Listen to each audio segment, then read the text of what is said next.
পুরুষদের পাশাপাশি নারীদের অধিকারও অনেক বেশি।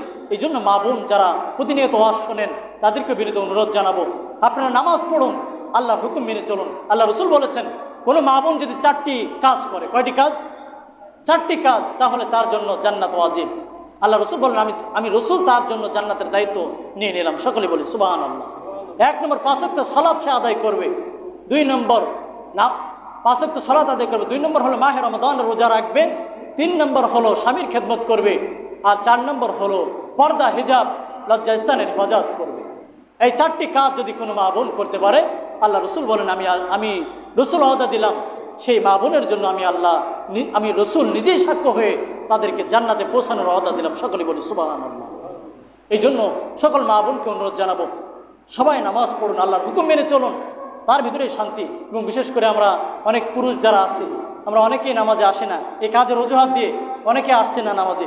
সকলকে বিনীত অনুরোধ জানাবো, আসুন আমরা সকলে নামাজ পড়ি, আল্লাহর হুকুম মেনে চলি। আল্লাহর হুকুম মানার ভিতরেই কামিয়াবি, সফলতা। আল্লাহ পাক রব্বুল আলামিন কোরআন হাদিস থেকে যে আলোচনা হলো আমাদের সকলকে বোঝার ও আমল করার তৌফিক দান করুক। সকলে বলি আমিন। আসসালামু আলাইকুম ওয়া রাহমাতুল্লাহি তাআলা ওয়া বারাকাতুহু।